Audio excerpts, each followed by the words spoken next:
Hi everyone. मेरा नाम ऋषित सिंगला है। मैं जेई प्रिपरेशन के टाइम मैंने एक स्प्रेडशीट बनाई थी। कभी कभी होता है कि हमें कोई टेस्ट देना है एंड हमें को वो टेस्ट एज अ पीडीएफ मिल रहा है या किसी और फॉर्मेट में मिल रहा है, सच दैट हम उसे किसी यूज़र फ्रेंडली वे में कंप्यूटर बेस्ड मोड में नहीं दे पा रहे हैं। ओके, उसके लिए मैंने स्प्रेडशीट बनाई थी एंड मैं उस स्प्रेडशीट को शेयर करना चाहता हूँ। कि मैं अब जेई खत्म हो चुका है and I have some free time. So अगर वो स्प्रेडशीट किसी के काम आ जाए इट्स वेरी गुड। तो मैं उसको शेयर कर रहा हूँ। ठीक है। तो उसी स्प्रेडशीट को मतलब कैसे यूज़ करना है, it's a brief tutorial for it. ठीक है। एंड ऑफ कोर्स वो एक स्प्रेडशीट है, उसमें आप जो चाहो चेंजेस कर सकते हो। ठीक है। मतलब मैं इसे शेयर कर रहा हूँ, आप डाउनलोड कर लेना। अगर आपको कोई चेंज करना हो आप कर सकते हो, नो प्रॉब्लम। मुझे तो अब तक उसमें कोई प्रॉब्लम नहीं आई, बग नहीं मिला। अगर आपको कोई मिलता है आप करेक्ट कर लीजिए। Very good. ठीक है। सो बिना टाइम वेस्ट करें, लेट्स स्टार्ट। तो सबसे पहले कि वो डाउनलोड कैसे करनी है, मैंने डिस्क्रिप्शन में एक लिंक दे रखा है and this is the link. इसे खोलें।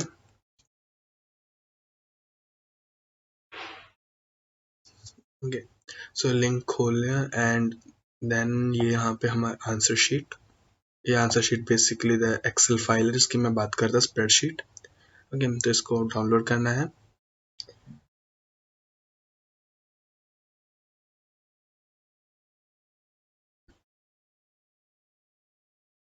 अब ये डाउनलोड हो गई है। मैं इसे फोल्डर में खोलता हूँ। In folder. ये मेरा आंसर शीट।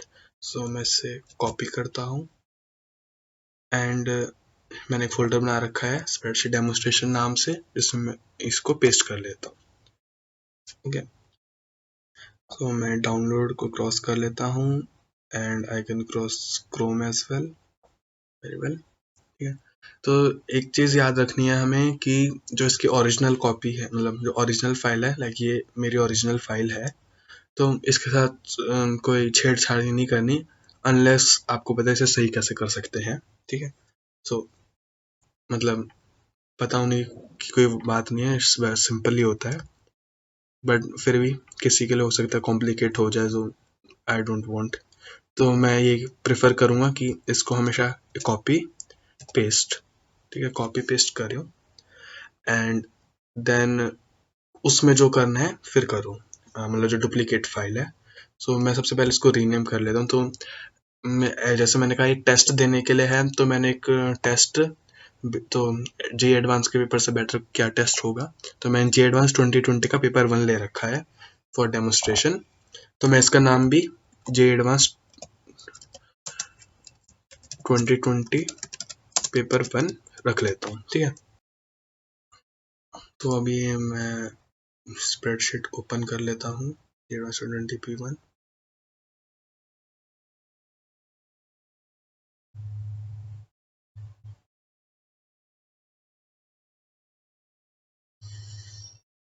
ठीक है। तो एक चीज़ ध्यान रखनी है कि एक्सेल में हमारा एक डेवलपर टैब होता है, जैसे ये देख सकते हैं, इट्स डेवलपर टैब। ठीक है। तो ये बाय डिफ़ॉल्ट इनेबल नहीं होता, तो इसको इनेबल करना पड़ेगा। तो कोई भी आप यूट्यूब पे वीडियो देख सकते हैं या फिर गूगल पे सर्च कर लीजिए, तो 2 मिनट का काम है एंड डेवलपर टैब इनेबल हो जाएगा।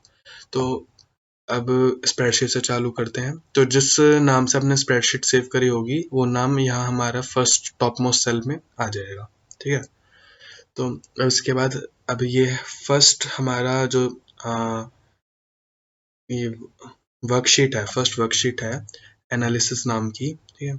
इस वर्कशीट को अब हमें फिल करना है। इसको कैसे फिल करेंगे डिपेंड करेगा, ये पेपर टू पेपर डिपेंड करेगा कि क्वेश्चन पेपर में हमारे किस टाइप के क्वेश्चन है। जो ये वाला पार्ट है, ये वाला पार्ट हमें मैनुअली फिल करना होगा एंड ये डिफाइन करेगा कि क्वेश्चन पेपर में किस टाइप के हमारे क्वेश्चन है। Okay.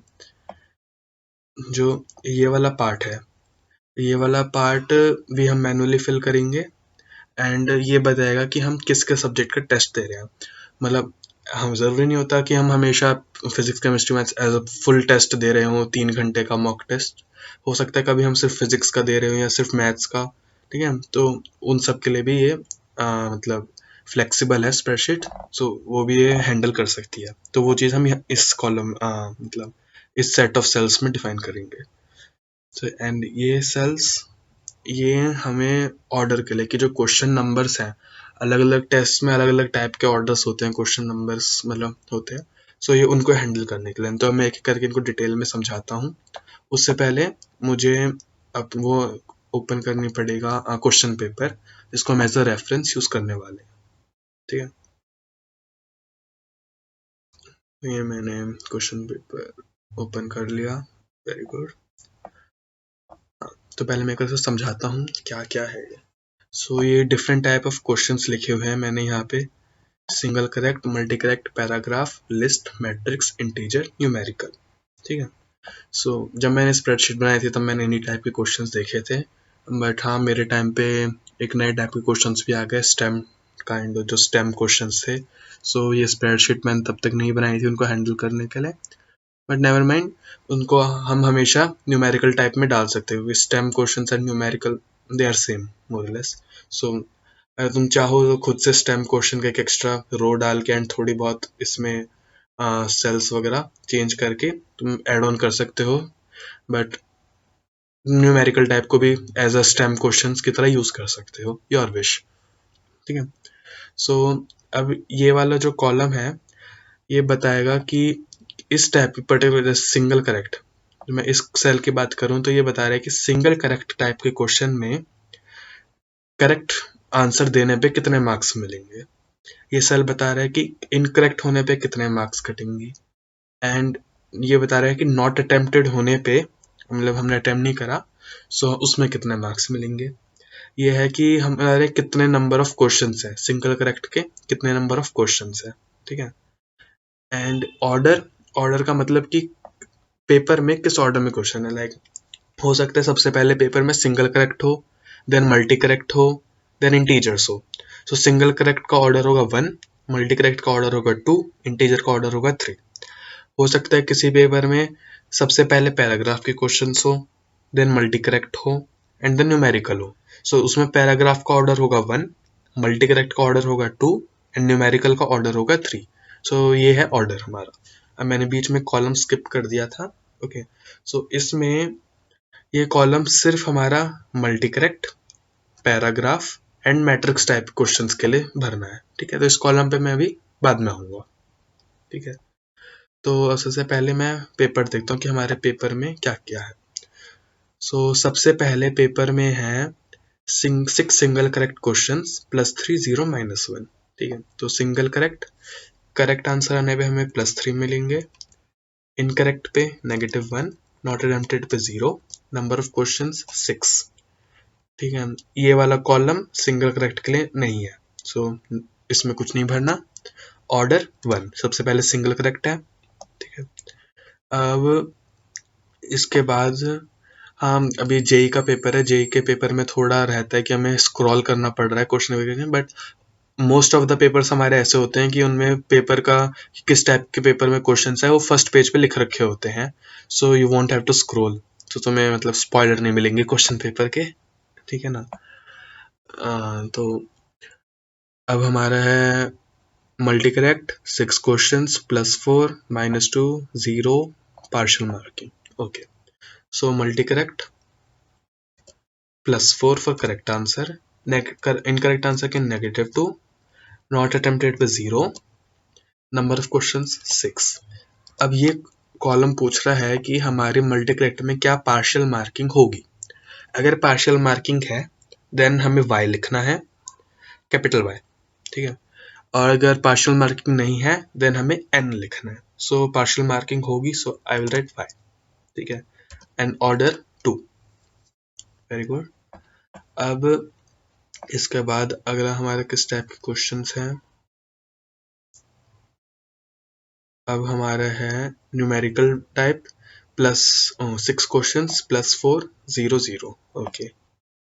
So where is the numerical, यहाँ numerical correct +4, tab 0 0, number of question 6। ये कॉलम हमें नहीं भरना, ऑर्डर 3। Very good. तो अब जैसे मैं एक्सप्लेन कर रहा था, सो मुझे भरने में टाइम लगा, but it hardly takes 5 minutes एक क्वेश्चन पेपर के लिए ये सेट ऑफ सेल्स फिल करने के लिए, ठीक है। तो इस पर्टिकुलर पेपर के लिए फिल हो गए हैं। तो अभी मैंने दो सेल्स डिस्कस नहीं करे, ये पैराग्राफ का F7 वाला एंड F9। ओके, तो मैं अभी इनको बताता हूँ ये क्या है। तो कभी कभी होता है कि हमारे पैराग्राफ क्वेश्चंस है, तो पैराग्राफ क्वेश्चंस में कभी कभी हमारे मल्टी करेक्ट होते हैं एंड कभी कभी सिंगल करेक्ट। सो ये वाला कॉल सेल है जो उसको हैंडल करने के लिए, अगर पैराग्राफ क्वेश्चन में हमारे मल्टी करेक्ट है and it's partial marking, then हम यहाँ पे लिखेंगे वाई, ठीक है, इस सेल में जहाँ पे मेरा कर्सर है जो मैंने सिलेक्ट कर रखा है F7 सेल। सो पैराग्राफ हमारा मल्टी करेक्ट है along with partial marking, then हम इसमें वाई लिखेंगे। पैराग्राफ मेरा मल्टी करेक्ट है विद नो पार्शियल मार्किंग्स, या फिर पैराग्राफ मेरा सिंगल करेक्ट है, then I will write N. Okay, so Y if paragraph is multi-correct with partial marking, n अगर पैराग्राफ सिंगल करेक्ट है या फिर multi correct with no partial marking. Okay, clear, I hope सो। सो ये paragraph में हो गया। Now मैं matrix type में थोड़ा डिस्कस करना और चाहूंगा कि मैट्रिक्स टाइप क्वेश्चन हमारे क्या होते हैं। लाइक एक मैट्रिक्स टाइप का एक क्वेश्चन है, तो उस क्वेश्चन में हमारे 4 पार्ट्स होंगे, या फिर कभी कभी 5 भी हो सकते हैं, 3 भी हो सकते हैं। I am assuming it to be 4, ठीक है। So let it 4। तो अब हम यहाँ पर क्या लिखेंगे, तो लिखेंगे हम कि एक पार्ट पे सही होने पे कितने मार्क्स मिलते हैं। सो सपोज करता हूँ, मैं हाइपोथेटिकल सिचुएशन लेता हूँ कि हमारा एक मैट्रिक्स टाइप क्वेश्चन है, ठीक है, जिसमें 4 पार्ट्स हमारे, करेक्ट होने पे +2, इनकरेक्ट होने पे -1 एंड नॉट अटेम्प्टेड पे 0। सो मैं यहाँ पे लिखूंगा 2, इनकरेक्ट पे -1, नॉट अटेम्प्टेड पे 0, नंबर ऑफ क्वेश्चंस, एक मैट्रिक्स टाइप क्वेश्चन है, so number of questions 1, and यहाँ पर अब सब पार्ट्स यानी उसके कितने पार्ट्स है। सो मैंने कहा था 4 पार्ट्स, सो दे आर 4। सो ये हमारा मैट्रिक्स टाइप क्वेश्चन है। ओके, सो आई होप कोई प्रॉब्लम नहीं होगी, ठीक है। तो हमारा मैट्रिक्स टाइप क्वेश्चन मतलब अब मैंने ये चीज़ पूरी डिस्कस कर दी। हाँ, तो अब मैं इन कॉलम्स का यूज़ बताता हूँ। तो कभी कभी होता है कि हमें जैसे फिजिक्स का पेपर देना है सिर्फ, ओके, हर बार ज़रूरी नहीं है ना कि हम 3 घंटे का मॉक टेस्ट ही देंगे, हो सकता है सिर्फ फिजिक्स का पेपर दे रहे हों। तो सपोज हम सिर्फ फिजिक्स का पेपर दे रहे हैं, तो हम फिजिक्स के आगे लिख देंगे बाय। तो इसका मतलब है हम फिजिक्स का पेपर दे रहे हैं। तो जो सब्जेक्ट पेपर में है उन सारे सब्जेक्ट के आगे बाय लिख देंगे, जो नहीं है उनके आगे एन, ठीक है। सो ये अगर हम सिर्फ फिजिक्स का पेपर दे रहे होते तो ये होता YNN, जैसा कि स्क्रीन पे है। अब जो हम रेफरेंस के लिए पेपर ले रखा है जे एडवांस मॉक टेस्ट, सो ये PCM है, ओके। तो इसमें तीनों सब्जेक्ट्स हैं, सो मैं तीनों पे वाई वाई वाई वाई लिखूंगा, ओके।